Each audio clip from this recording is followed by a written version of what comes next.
It's not a horse show. It's a horse fair and you gotta be there. It's the great Midwest Horse Fair. Thank you for listening to the Midwest Horse Fair Outside the Arena podcast, where we share wonderful real-life stories and expert advice from equine clinicians and entertainers from around the country who have been a part of the largest three-day horse fair in the USA. Our first series will include several interviews conducted during the 2025 fair. This is Kelly Kenny, the Midwest Horse Fair Coliseum announcer. We hope you'll stick with us to learn more about the fascinating lives of these experts outside the arena. Welcome to Outside the Arena, the Midwest Horse Fair podcast. We are here today with Dell, and he is the host of the Best of America Horseback TV Show. To start us off here, do you just want to give us a background of how you got started in horses and who you are? Sure. Yeah, so I never owned my first horse till I was 21 years old, but I rode the hair off everyone else's horse growing up. Just had that love for it, and so have always had that connection. And carried that with me throughout, the years after I actually grew up. But so I was playing cowboy music on a kind of a local scene until I made a connection with Tom and Patsy, who created Best of America by Horseback, and was able to do an audition in Dallas, Texas with them. The audition went just the way it was supposed to, I guess, because was able to get on a position with them when the show was at its very inception, and so traveled with them for 17 years until Tom had some health issues, and then my wife and I took over the show and are running this thing now on the same foundation, same basis that we have always done, because it's always worked. Now, what is that basis? What is the show about? What do you do? Sure. So I always like to say the show is not about us. The show features locations where we go. There are folks who sign up to ride with us wherever we go, and we highlight them, but we talk about the amenities of the area. We talk about the amenities of the horse camps, the trails. Tell people if they need shoes on those trails or can go barefooted if there's RV hookups and water and all the things that they need for good camping. And we just like to show the most beautiful places in America. All right, so I need to know what's the top of the list, or do you have like a top 5 that comes to mind of those best places? Yeah, I always tell everyone, and this is not a smart aleck remark, it's the truth, the best place to ride is on the back of a horse. Oh, come on. Looking through those ears is the best scenery ever. But I love the West. Okay. And don't get me wrong, there are beautiful places that I've enjoyed, east of the Mississippi. But I just love the West. Sure. And so Utah, Arizona, Texas, we've enjoyed a lot of those beautiful places. Anything about Wisconsin? Does You know Wisconsin what? make that list anywhere? You know what? I have great memories of Wisconsin. We've been here a number of years ago to the Big Valley Ranch. We had over 100 riders on that ride. Wow. And it was an amazing weekend, and they treated us like royalty. I've always remembered that ride, and now we're going to get to come back. We're going to do some riding once again at South Kettle Moraine, and I've never been there, but I've heard so many awesome things about it. And this weekend, we've been told about some amazing places to ride beyond that.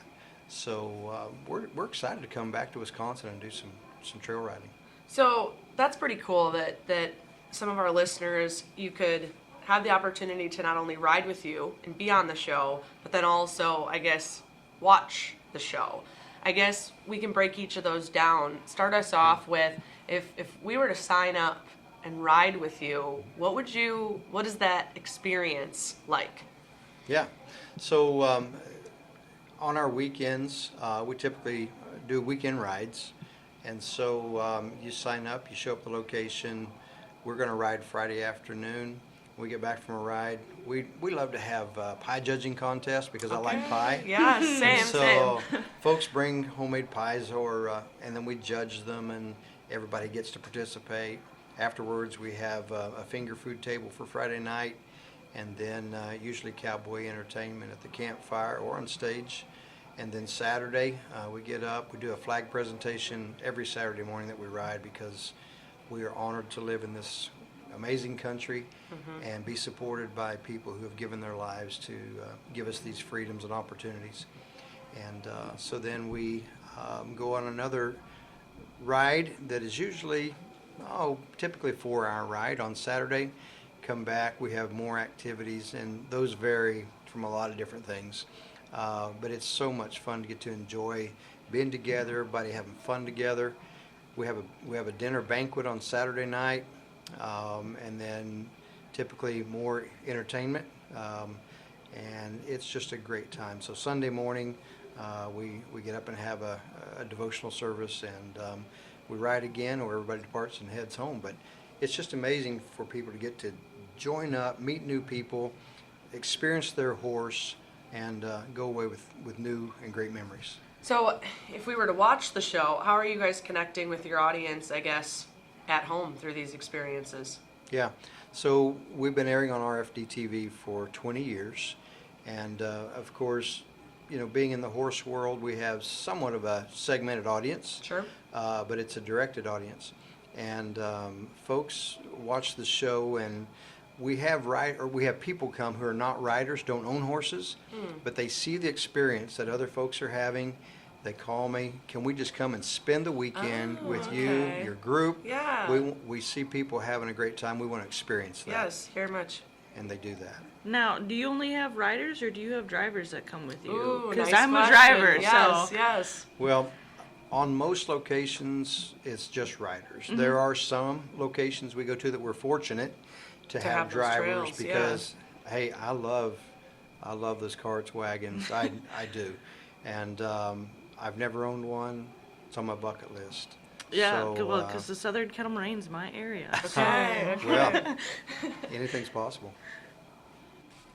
How has the show changed for you over the years? You've been doing it for a significant amount of time. From its inception to now, how has it evolutionized? Yeah.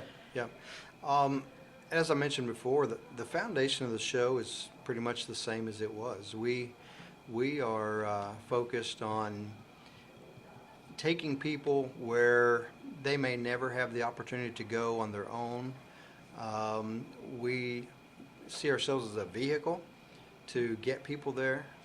We take care of them. We offer them the opportunity to have amazing experiences, meet new friends, get their horses out on trails that they've never been on, so that they can have that new elevated experience with their horse. And so the foundation of the show has been the same. Now, having done it for 20 years, my role has changed, and that's given me a whole new perspective and appreciation for Tom C., Pat C., and the position that they were in for all of those years. And so it's an incredible opportunity to get to do what we do. Now, what is your filming season like? Do you film year-round? Do you film just during these certain months? Do you have a home? Or are you traveling all the time? Yeah, well, we do. It's on wheels. But, no, we do film more heavily during the warmer months. I say that. Summertime, July and August, not as heavily. It's not out of the picture, but it's not as heavily. And then in the wintertime, typically either in December or early February, we will go to Florida, Arizona, somewhere where it's a little warmer, that we can do winter rides and give people still the opportunity to just keep on riding all year long. Yeah. Fantastic. We might switch it up here a little bit, but I'd love to know, is there any particular challenge in your industry right now, or maybe with whether it be trail riding, or I guess maybe I'll consider it the show business side of filming. Is there any particular challenge you see on the horizon that you're working through right now? I would say our biggest challenge is, and I hate to say this, and I'm not grumbling about this at all, because it's just something we're going to be facing, but we have to be permitted to ride on federal lands, state lands, and it's getting to be more of a challenge to be able to do that.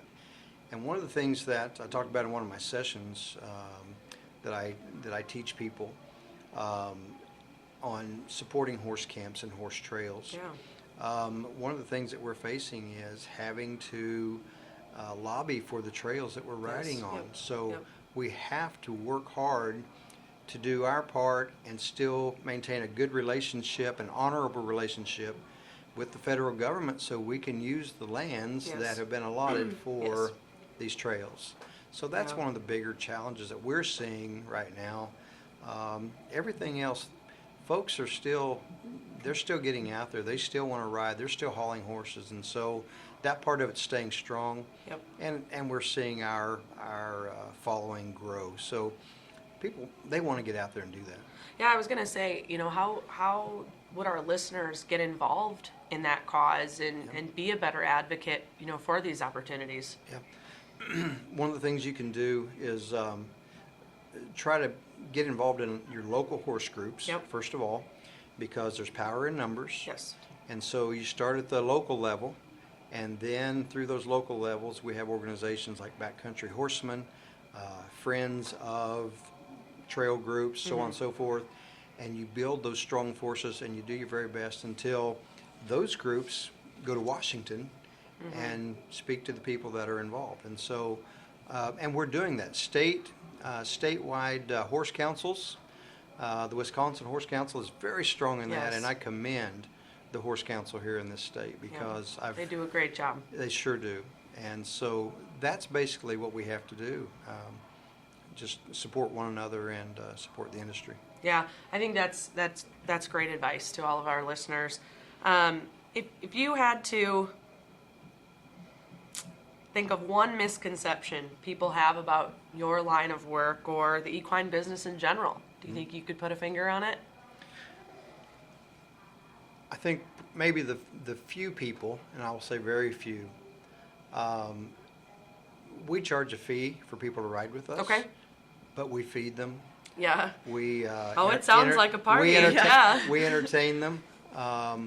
We provide for them, take care of them, and the fee that we charge is minimal. But we still have those few who say, "I'm not paying a fee to do what I can do, For on my free. own, Yeah, for yeah, free." yep. And that's fine. I just tell them, thank you. It's not for everyone, and it doesn't sound like a good fit for you. Yep. But that may be one of the greatest misconceptions. Other than that, I think folks are pretty well on board and appreciative Yeah. of what we do once they learn what our focus and mission is. Yeah, it's facilitating community. It's just like joining the YMCA. There Sure. might be a Yeah. an entry fee a little bit Yeah. to that, if you will. So, you're in media. How is social media playing a role in what you guys are doing? Is it affecting you?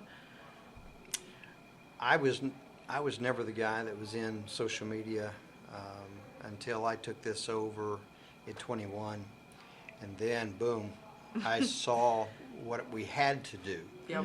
I am so blessed to have. We have a lady on our staff from San Antonio, Texas, and she does our social media marketing. She is magic, and she keeps everything fresh, updated. I mean, without a blemish, and it works. It works for us, and I don't have to be hands-on, but I do know how important it is. It's a because full-time job. I've seen what it is, and so marketing, social media, for what we do is absolute, yeah.